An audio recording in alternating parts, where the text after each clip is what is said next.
बच्चों, स्वागत है सभी का exams with MS YouTube channel पर। आज के इस वीडियो में देखने वाले हैं ईयरली एग्जामिनेशन 2023 का इंग्लिश रेनबो का पेपर। यूपी बोर्ड के जितने भी स्टूडेंट देख रहे हैं, रेनबो चलती है यूपी बोर्ड में, तो ईयरली एग्जाम में, एनुअल एग्जाम में, वार्षिक परीक्षा में कैसा पेपर आता है आज के इस वीडियो में देखने वाले हैं। उससे पहले आप कमेंट बॉक्स में ये बताओ कि आप ये वीडियो कहाँ से देख रहे हो, ताकि पता चले कि ये वीडियो कहाँ कहाँ तक पहुँच रहा है। तो एस इसका कोड है, English class 7th, maximum marks 50, time 2 hours का मिलेगा, 2 से 2.5 घंटे मिलता है।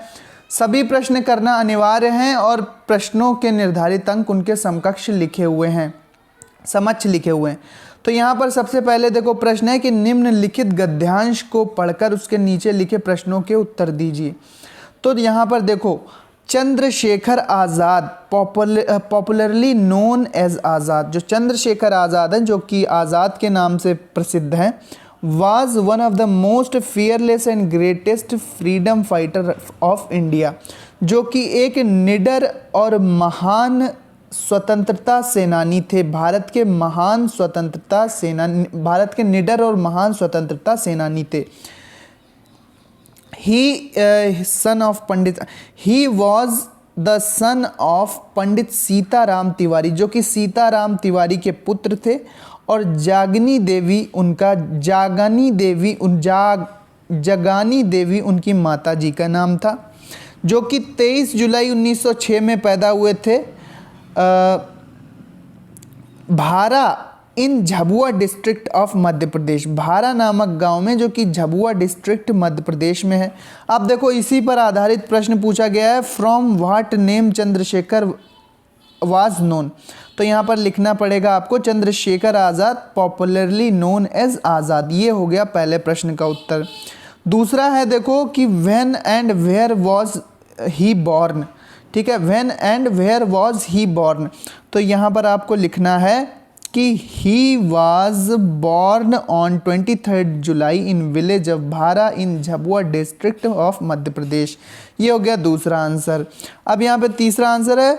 तीसरा आंसर देखो, तीसरा क्वेश्चन पूछा गया है, what is the name of their parents, उनके माता पिता का क्या नाम था।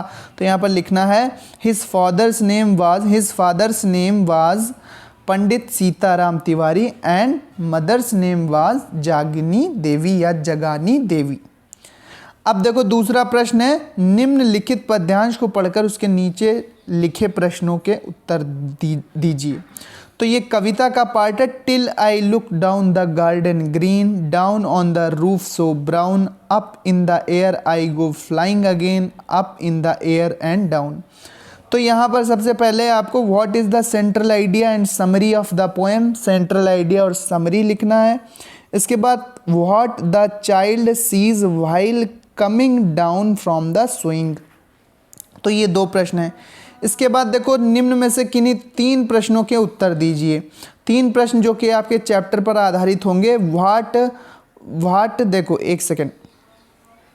पहला प्रश्न है, What are we asking God to give us? ये आपके चैप्टर से संबंधित हैं, तो आपको पता होगा अच्छे से। Which is the national river of India? तो Ganga is the national river of India. The king lived in a palace. Why did Rubina stop going to school? Rubina ने स्कूल जाना क्यों बंद कर दिया था? What do Kabir's song and poem tell us? Kabir के गीत और कविताएं हमें क्या बताते हैं या हमें क्या सिखाते हैं। अब ट्रू और फॉल्स लिखना है। ट्रू अगर कोई कथन सत्य है तो उसके आगे टी, और अगर कोई कथन गलत है, बात गलत है, तो उसके आगे फॉल्स यानी एफ लिखना है। तो पहला है statement, my mother takes care of me. तो यहाँ पर सही है। ठीक है, सभी की माताएं टेक केयर तो करती ही हैं सभी की। इसके बाद दूसरा है देखो, mother doesn't teach a child about right और रॉन्ग। ये गलत है। इसमें लिखा है कि माताएं क्या अपने बच्चों को सही गलत के बारे में नहीं सिखाती हैं, तो ये तो गलत है ना, सिखाती हैं। इसके बाद the child is feeling blessed to have his mothers. ये भी सही है। बच्चों को बच्चे ब्लेस्ड हैं अगर उनकी माताएं उनके साथ होती हैं, बिल्कुल सही बात है। My mother is the greatest friend of mine. मेरी माता जी मेरी अच्छी मित्र हैं या सबसे अच्छी मित्र हैं, तो ये भी बात सही है। ठीक है, तो सही के आगे टी बनाना है और गलत के आगे एफ बनाना है, यानी कि फॉल्स बनाना है। अब देखो कॉलम आपको मिलाना है, match the column, match the word given in column A and column B, word की जो मीनिंग है उससे मिलाना है। तो फाउंटेन माने फव्वारा होता है, ट्रिप्ड माने जो होता है, प्लग्ड माने क्या होता है, बकेट माने क्या होता है, वेस्ट माने क्या होता है। ठीक है, अब देखो हाँ फाउंटेन तो यहाँ पे मिल जाएगा, देखो एक सेकेंड बस, फाउंटेन को इससे मिलाना पड़ेगा, फाउंटेन मिलेगा पहला वाला इससे। Water that is forced up into air through small holes, छोटे छोटे छिद्रों से जो पानी ऊपर की ओर उठता है उसी को तो हम फाउंटेन यानी कि फव्वारा कहते हैं। इसके बाद प्लक्ड का इस तरह से समझ लो, बुकेट, बुकेट जो होता है वो बंच ऑफ फ्लावर्स, फूलों का गुलदस्ता होता है, तो इसको इससे मिलान कर देंगे।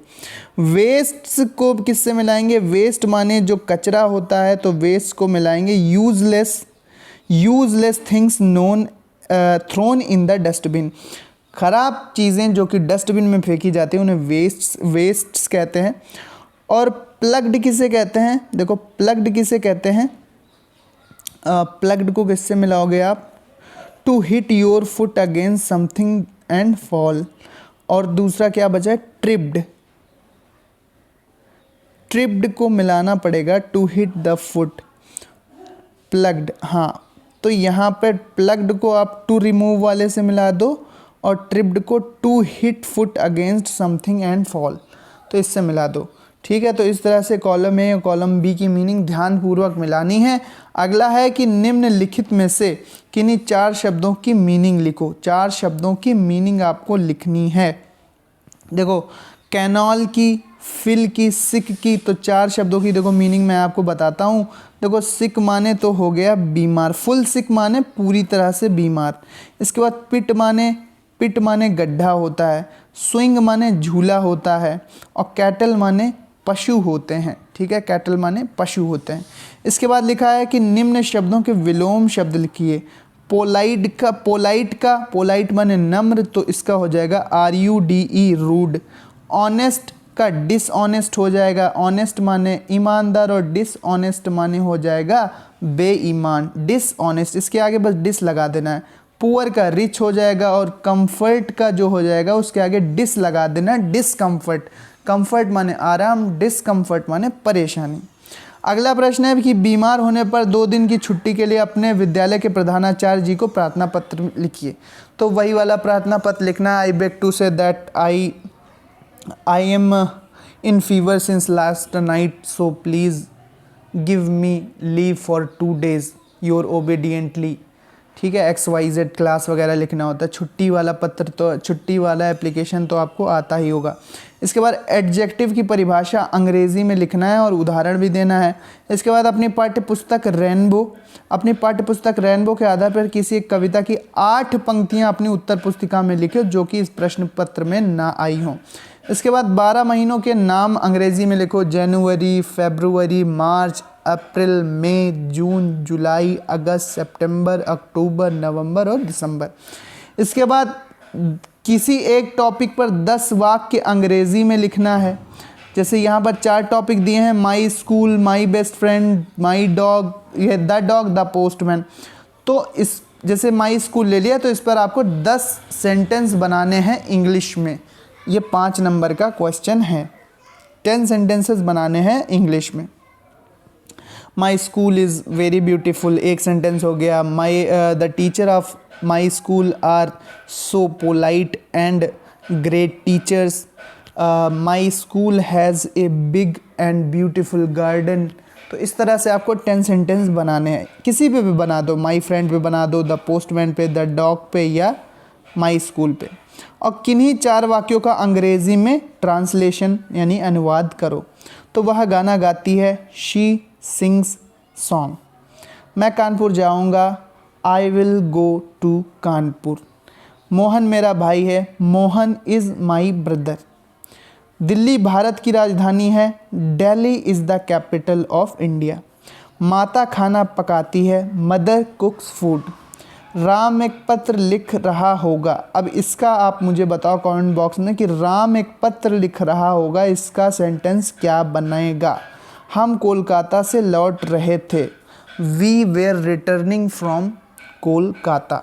ठीक है, हम कोलकाता से लौट रहे थे। We were returning from Kolkata. इसका आप बताना कमेंट बॉक्स में राम एक पत्र लिख रहा होगा को इंग्लिश में कैसे ट्रांसलेट करेंगे। सो मिलते हैं अपने नेक्स्ट वीडियो में। ये पूरा आपको पेपर हमारे टेलीग्राम चैनल पर मिल जाएगा। टेलीग्राम चैनल को ज़रूर ज्वाइन करना, लिंक उसका डिस्क्रिप्शन में है। ये पेपर सॉल्व करके जाना तो आपके परीक्षा में मदद मिलेगी, और ये भी हो सकता है कि बिल्कुल सेम पेपर आ जाए। थैंक्स फॉर वॉचिंग, मिलते हैं नेक्स्ट वीडियो में। इसी तरह के इंपॉर्टेंट वीडियोज़ के लिए चैनल ज़रूर सब्सक्राइब करो।